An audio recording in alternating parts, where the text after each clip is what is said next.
Our planet is under siege and desperately needs our help. Our seas are rising and our beaches are disappearing. Storms are becoming more severe and frequent.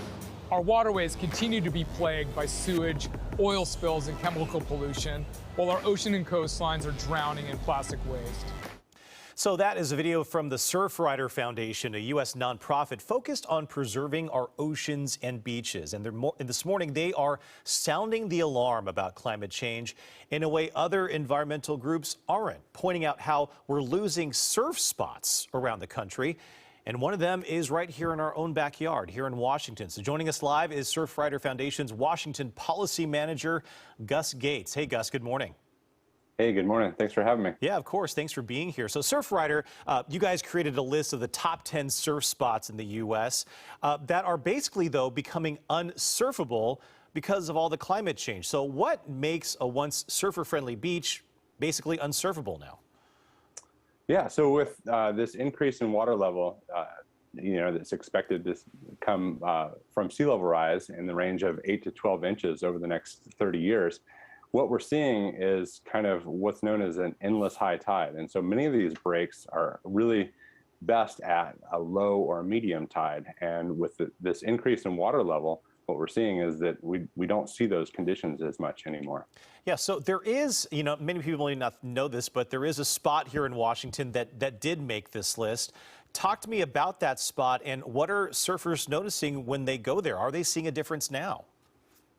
Well, Westport, which was on the list, was really, the center of surfing in Washington State.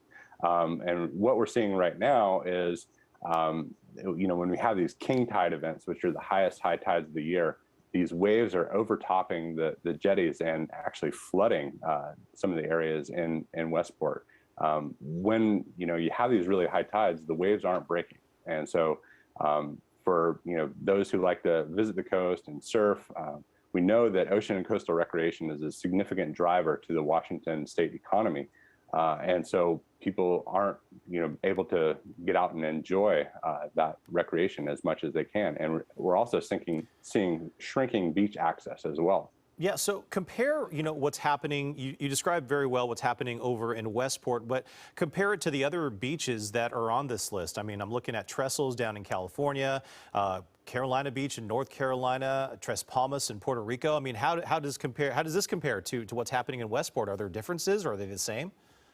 Well, so this is kind of a snapshot, the list that really takes a look at the premier surfing areas all around the country and kind of couples that with what are the highest vulnerable areas that's based on the bottom topography and how those waves break and based on regional input. So Westport really and Grays Harbor County was listed as the most vulnerable place in Washington to sea level rise, and that's really due to the number of shoreline miles that we have there within Grays Harbor itself. Yeah, Gus, we only have about a minute left, but I guess this is probably the more important question here. What can people do to protect our beaches?